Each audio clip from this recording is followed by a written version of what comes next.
కార్యకర్తలందరూ కూడా మళ్ళొచ్చే రోజుల్లో కూడా తప్పకుండా పూర్వభయం తీసుకొస్తామని చెప్పి కూడా ఇప్పటికే కార్యకర్తలతో కవిత నివాసం సందడిగా మారింది. మనతోని కార్పొరేటర్ గారు ఉన్నారు. కార్పొరేటర్ మహిళ.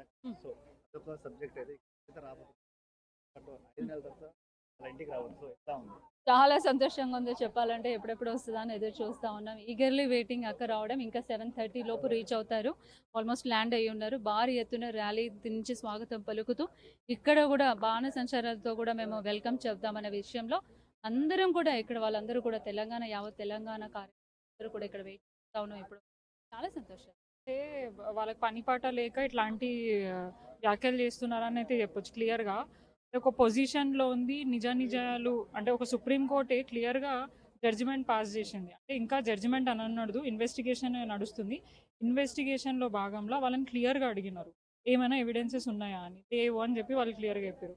ఏదో ఫోన్లు డిస్ట్రాయ్ చేసిండ్రు, చాట్లు డిలీట్ చేసిండ్రు అంటే దాన్ని ఎవిడెన్స్గా ఎవరు కన్సిడర్ చేయరని చెప్పి సుప్రీంకోర్టే చెప్పింది.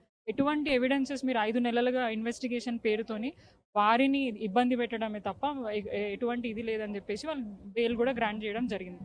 అయినా కూడా దాన్ని రాజకీయం చేస్తూ కొంతమంది పెద్ద స్థాయిలో ఉండి ఒక ఏమంటారు కేంద్ర మంత్రిగా ఉండి కూడా వాళ్ళు కమెంట్ చేయడం అని అంటే వాళ్ళ తెలివి ఏందా అనేది తెలంగాణ ప్రజలు అందరూ గమనిస్తున్నారు. మేము ఖచ్చితంగా దీన్ని ఖండిస్తున్నామండి, తీవ్రంగా వ్యతిరేకిస్తున్నాం కూడా. మిలీనియం బీఆర్ఎస్ పార్టీ పుట్టిందే తెలంగాణ గడ్డ మీద, తెలంగాణ ప్రజల కోసం. దాన్ని కాదని మేము వేరే పార్టీ వాళ్ళతో ఎందుకు మర్జ్ అవుతాం? వాళ్ళకేమో అవసరమేమో మా పార్టీ, కానీ మాకు ఎవరితో అవసరం లేదు, ఏ పార్టీతో అవసరం లేదు. డెఫినెట్గా కేసీఆర్ గారు వన్ మ్యాన్. తెలంగాణ రాష్ట్ర ప్రజల కోసం, వాళ్ళ హక్కుల కోసం, వాళ్ళ సంక్షేమం గురించి పోరాడతారు తప్ప మేము ఎవరితోని మర్జ్ అయ్యి పనిచేయాల్సిన అవసరం మాకు అవసరం లేదు. మాకు అంత గట్టి నాయకత్వం ఉంది, అంత గట్టి కార్యకర్తలు ఉన్నారు. సో మాకు ఎవరి హెల్ప్ అవసరం లేదు. సో మర్జ్ అనేది ఫాల్స్. వాళ్ళ పని పాట లేక ఇట్లాంటి ఎలిగేషన్స్ చేస్తున్నారు. ఇప్పటిదాకానే టీఆర్ఎస్ నుంచి బీఆర్ఎస్కి వచ్చింది, ఎంతో కొంత బీఆర్ఎస్కు నష్టం జరిగింది. మళ్ళీ తిరిగి టీఆర్ఎస్కు పూర్వవైపు రాబోతున్నారు. అంటే ఒక్కొక్కరికి ఒక్కొక్క ఒపీనియన్ ఉందండి, కానీ ఏది చేసినా కూడా తెలంగాణ ప్రయోజనం కోసమే కేసీఆర్ గారు చేస్తారు. ఎందుకంటే తెలంగాణ రాష్ట్రం కోసం ఆయన పోరాడిండు. వచ్చిన తర్వాత 10 సంవత్సరాలు తెలంగాణ ప్రజలను బాగుపరచాలా, అది ఏం చేస్తే బాగుంటుందని అదే కార్యక్రమం పెట్టుకున్నారు తప్ప ఇంకొక ఆలోచన ఆయనకు లేదు.